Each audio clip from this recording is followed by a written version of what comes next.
The tariff drama is done. The next big event in the economic calendar is the Reserve Bank's Monetary Policy Committee meeting on April 9th. Trump's tariffs seriously threaten growth, so should the RBI MPC be ultra-dovish? As always, the Citizens Monetary Policy Committee of CNBC-TV18 meets to discuss the issues that lie before the RBI MPC and what they ought to do on April 9th. I have with me Chairman of our committee, Dr. Pronab Sen, and members Soumya Kanti Ghosh of SBI, Sajjid Chinoy, JPMorgan, Samiran Chakraborty of Citi, and Sonal Varma of Nomura. Gentlemen and Sonal, thank you very much indeed for your time. The first question has to be the global setup. So, Sajjid, let me start that with you. How does the global economy look post this massive tariff imposition? Are you seriously cutting global GDP estimates? Lata, we're doing more than that, because I think you have to, what we've seen this week is a seismic event. And I think this needs to be viewed at three different levels. The first level is to understand that Asia has been particularly badly hit. This is no surprise. I think the tariff approach was a very mercantilist approach. If you look at where the US runs the 15 largest bilateral trade deficits, 10 of those 15 countries are in Asia. And therefore Asia, whether it was China, Vietnam, Japan, India, other countries were hit with very large tariffs. So this is going to hurt Asia directly, because now an export-led model that many Asian economies have with a lot of exposure to the US will come under threat. You've got large exports to GDP to the US and a large increase in tariffs. That's the first level. But there's a more important level here that affects the global economy. What this tariff increase does over the last few months is effectively increase US import tariffs by 20 percentage points. US tariffs are now the highest in over 100 years if these tariffs sustain. And this constitutes the largest tax increase on US households since 1968, when the US Revenue Act came into being, right? So the sense is that a very large tax increase is inevitably going to throw the US economy and with it, the global economy into recession later this year. And I think that's the big change from this week, that we now have greater concerns that the US and global economy will spill over into recession later this year. So economies now have to worry about both hits. A, your tariffs go up and that hurts your exports, but B, global demand is going to be much, much weaker later here because you're in a global recession. And number three, and we don't have time for that today, there's a much larger structural question. Is this the beginning of the end of the, 80 years of deglobalization that we've seen since the Second World War? And what does that mean for growth, for inflation, for productivity around the world? But those are more weighty questions that will unfold, in the months to come.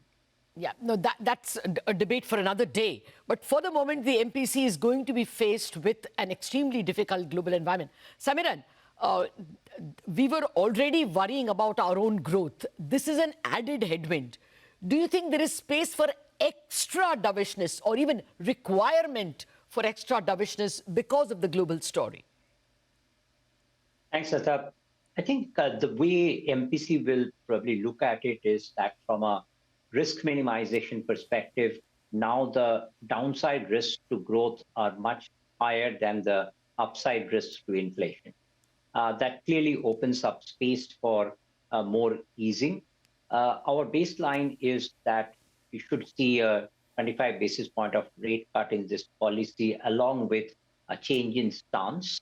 The RBI has already provided significant amount of liquidity to the system for better transmission of this rate cut. And that assurance would also come in the April policy. Additionally, we have added an rate cut in the August policy also in response to this downside risk to growth. So that way we now have another 75 basis point of more rate cut in this cycle.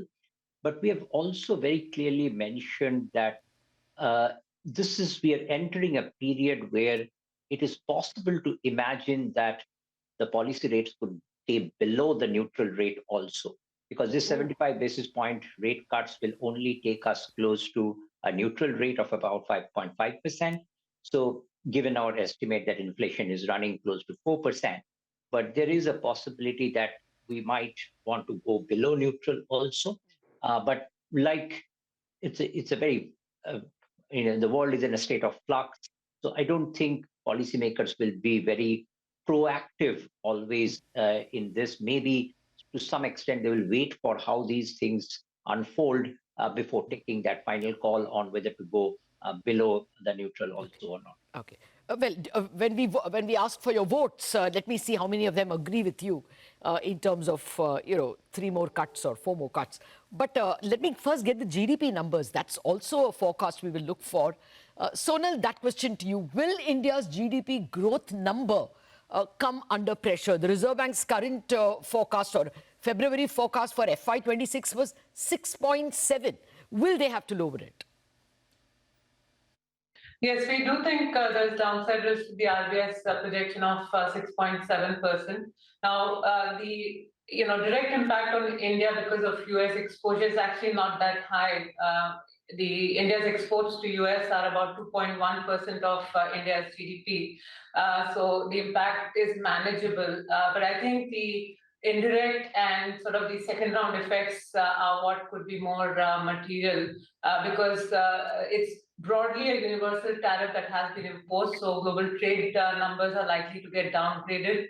Uncertainty is weighing on business investments, and tighter financial conditions will also feed back into weakness in private investments going forward. So we do think that the growth numbers starting April, which will reflect the real underlying export growth as compared to the last 3 to 4 months, where there was front loading ahead of anticipated tariffs, are likely to be materially weaker. Our own growth projections for India are at 6% for FY26, and we do think the 6.7 of the RBI is on the higher side. Okay, 6%. I think that's not a number I heard from many people. I heard 6.1 to 6.3. But then the MPC has to concentrate on inflation. Soumya, that to you. Will India's inflation pan out as 4.2%, or can it be even lower? Yeah, thank you, Lata. No, I think amidst this global turmoil, uncertainty, and a complete flush with the system has been thrown in since yesterday, I believe the good news is on the inflation front. The numbers for inflation are actually looking significantly better now. And if the current estimates holds, I think for most of the months in the current fiscal, I think till October or so, the numbers will stay closer to 4% or even lower than 4% on many of the occasions. So that means actually that the RBI target of 4.2%, in fact, for the last fiscal which has went by, the RBI projections will also be was higher. And this time also the RBI target of 4.2% inflation is likely to be undershot. So from that point of view, inflation as of now doesn't look a big issue. And there are 2 more factors which actually are downside risks to growth, which could also act to a comforting factor on inflation. One is the point that because of the global uncertainty on tariffs, there could be a price decline in some of the sectors which are more integrally linked. So that could also have a sobering impact on the inflation. And given the numbers and given the fact that the growth continues to be a little bit weak, so that will also give a comforting factor in terms of a manageable core inflation. So if I take all these factors into account, the inflation numbers are going to surprise on the downside, at least for now, for next several months in this fiscal. Okay, point taken. Huge disinflation. You can't sell to the US, so you sell it more cheaply to the rest of the world. That big disinflation we will have to countenance. But Dr. Sen, let me turn the question on its head. Samiran is going to the extent of, even we have to go below the neutral rate. What about savings, sir? We are at, kind of a 5-year or what? Some people say even 40-year low in terms of household savings. Can we go no holds barred on cutting and dovishness?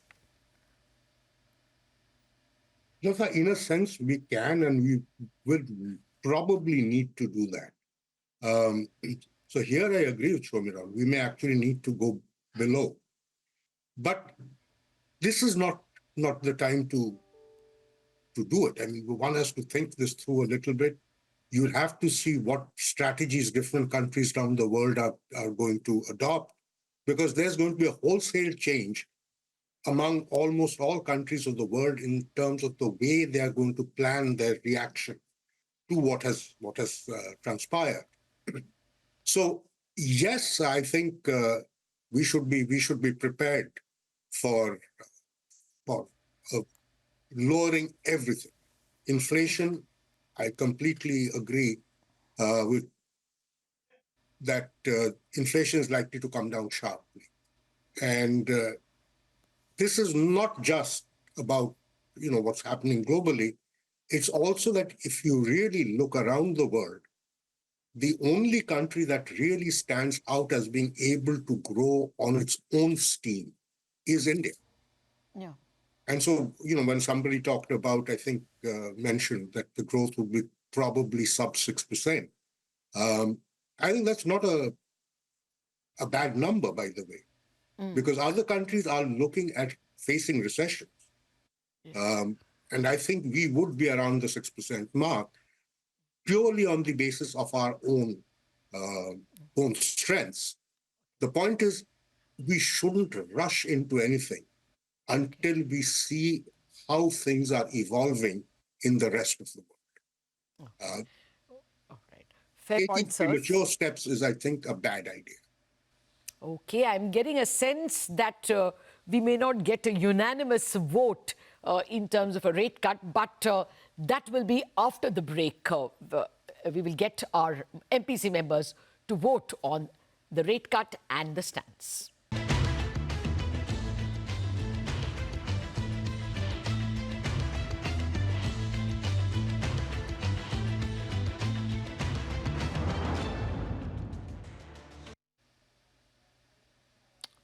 Welcome back to our Monetary Policy Committee deliberations. This is CNBC-TV18's Citizens MPC deliberating, and our members, Soumya Kanti Ghosh of SBI, Sajjid Chinoy of JPM, Samiran Chakraborty of Citi, Sonal Varma of Nomura, and our chairman of our committee, Pronab Sen, have been discussing the issues before the RBI MPC that will come up on April 7th, 8th, 9th.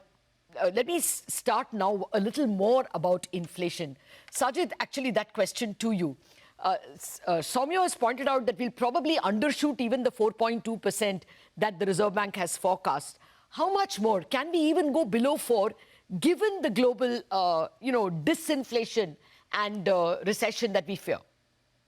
A lot will depend on how food prices evolve, Lata. But for the time being, I think India is benefiting from a perfect storm. We had February CPI at 3.6%. We think March is going to be close to that. So you will get a full quarter, Jan, Feb, March, where inflation will average about 3.8% or thereabouts. It's important to separate the different channels. We've always been maintaining that core inflation dynamics have been soft for the last year, because the economy still is, living with some slack. Yes, core prices moved up last month, but that was just a facet of, gold and silver and ornaments. And that may happen again.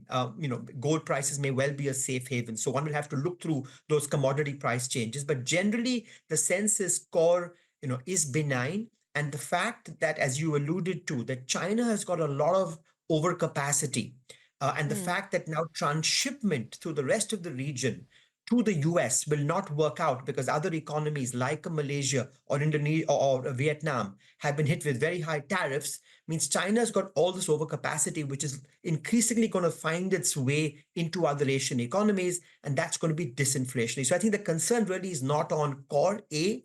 B, this is a global demand shock. We're now seeing crude prices below 70. And so if global demand slows and you're into some kind of recessionary territory, that should be disinflationary for commodities. And C, in the near term, we're benefiting from very strong Kharif and Rabi crops. So in a way, this is the perfect storm. We expect to see inflation very close to 4%. For me, the only concern is we've had a series of food price shocks in the last 3-4 years. We can't rule that out, in the coming months. But I think the key point is, if there is slack in the economy, the RBI will be less concerned that a food price shock translates into wages and therefore can look through any temporary supply shock. So I think the bottom line is, unlike last year, directionally, it's very clear where the RBI has to go because inflation is settling towards 4 and downside risks to growth have increased. Okay. Actually, all of you are sounding dovish, but I still think that Samiran sounded the most when he said that we will go even below, we should go perhaps below the neutral rate. Samiran, therefore, what are you expecting on liquidity? The governor's already flooded the system with over 7 lakh crore from January 15th onwards. Can there be an explicit CRR cut, for instance, even more on liquidity? Yes, that's quite right. That just cutting rates and going towards the neutral or below neutral is not going to be enough from the perspective of transmission of these rates to higher growth. So there are kind of two different channels through which this plays out. The first channel, obviously, is that now we have 60% plus of loans in EBLR. So there will be an immediate relief on that front, which we expect that about 50, 75 basis point of rate cuts is worth about 30 basis point of GDP positive impact. But however, the bigger transmission channel is through higher credit growth. And for that to happen, the rate cuts will have to be translated to lower deposit rates and lower lending rates and generate that demand for credit. In normal circumstances, we know that monetary policy works with long lags, but this is probably one of those times where the policymakers might want to get some immediate benefits as well, because this is not a normal cycle. So in that sense, there could be that additional impetus to provide liquidity and make this transmission faster.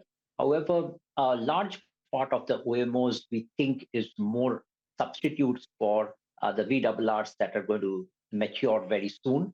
So we don't think that a CRR cut is immediately on the cards. We have to understand that next month we're going to see a pretty large, substantial, maybe 2 to 3 lakh crores of RBI dividend also coming as durable liquidity into the system. So maybe this is not the right time for the CRR cut. But now we have to think holistically on CRR, LCR, everything to take a call on how much reserves the banks should be holding. But that's more of a structural question, not an immediate matter. Okay, I take your point. That big RBI dividend, probably 2.5 lakh crore or 3 lakh crore would come. So I'll withdraw my CRR expectation. Sonal, there is another way the RBI can show dovishness stance. Do you expect that the RBI can signal significant dovishness in April itself and change its stance from neutral to accommodative? Well, our view is they can hold on to the neutral stance for now. There are two aspects. One is, the walk versus the RBI stock. Now, we know that policy transmission in India requires liquidity to be ample. And in fact, that's exactly what we've seen from the RBI in the last 2 months, with banking system liquidity moving to a more sustained surplus going forward in our view. So that is helping with policy transmission, and you could argue is a signal of an accommodative stance.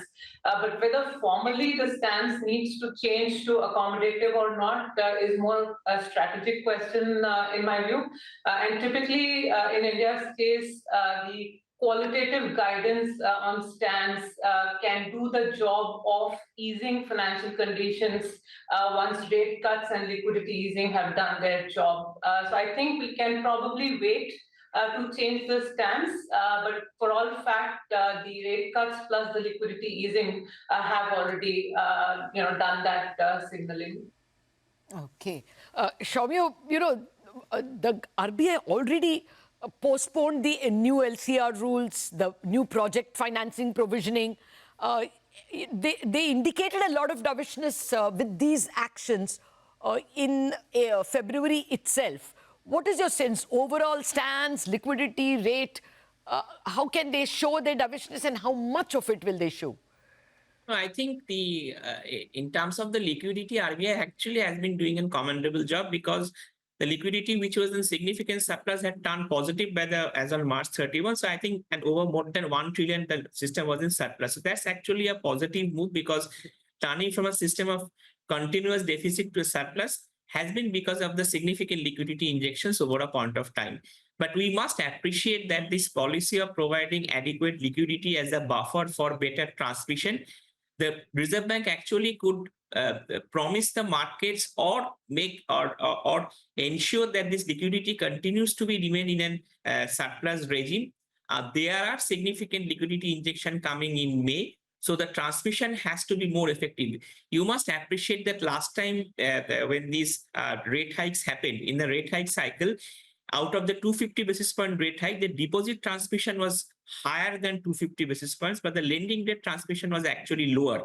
So the Reserve Bank actually would like to ensure that the deposit transmission also is in line with the repo rate cuts, because then that will give a better signal to the market in terms of an overall rate situation, which is comfortable for the entire financial markets. So I believe that the strategy of adequate the stance, the strategy of repo rate cut will continue to move together to ensure that the transmission perhaps is faster this time, because we are already in an EBLR regime. So if the rates, it happens immediately. So possibly the liquidity will ensure that the lag which the monetary policy works, that also works faster, so that the transmission is overall happens quickly and effectively. Fair point. I think the bankers will be very happy. They have been passing on lending rate cuts. Their raw material is not falling, deposit rates. I'm sure even all bank shareholders will be very happy with what you're saying. Dr. Sen, finally, sir, what should the Reserve Bank convey? The MPC is meeting under difficult circumstances. What should the overall tone be? Well, I can only say what I would do there. The tone should be of calm. We should not give the impression that we have started to flap at what's going on. The tone should be measured. It should be calm. It should not give rise to expectations of excesses in either direction. And that, I think, is the most important thing at this time, because the problem at the moment is really a problem of uncertainty. What you need is a stable hand on the tiller, rather than saying, we've already off the cuff, before we've had time to analyze, we are shifting course. That should not. Okay. Fair point. The Reserve Bank should sound like it is anchoring the ship. Yes. And they have passed that test with flying colors in the past, so we should expect them, hopefully. But it's time that I asked my committee to vote. The first question is very obvious. What will the Reserve Bank and what will the MPC do to the repo rate on April 9th? Sajjid? A cut by 25 basis points. Okay. Samiran? Yes, 25 basis point cut. Soumya? 25 basis point cut. Sonal, CRR repo cut? Only repo. Only repo, okay. Dr. Sen, your committee is unified with a 25 basis cut. Your stance, sir? At the moment, I wouldn't do any cut. Okay, so actually a picture of calm. 4:1 for a rate cut. Let's come to the stance. What will RBI do to the stance? Sajjid? Change to accommodative, it will help with transmission. Change to accommodative. Soumya? It will be neutral. Oh, neutral. Sonal? Retain neutral. Oh, really? Samiran? Change to accommodative. Okay, that's 2-2. Dr. Sen, which way would you tilt? Neutral. Neutrals. Okay, the neutrals win here. I was surprised. I thought it would be accommodative. The more crucial question, how many rate cuts in 2025, including the April cut? So is it 50 basis, 75 basis, 100 basis from April onwards? Sajjid?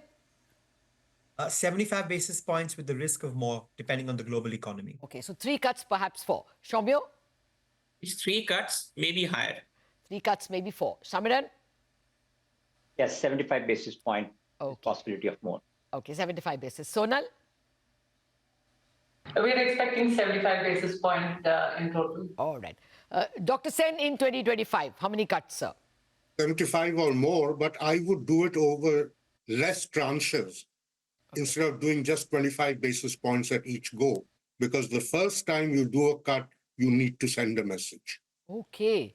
All right. So I would say to do 50 basis points at one shot. Okay. And then go to a 25 basis point cut later.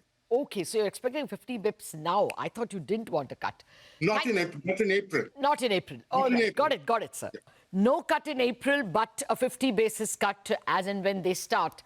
Thank you very much for an extremely enriching discussion, members of the Citizens Monetary Policy Committee.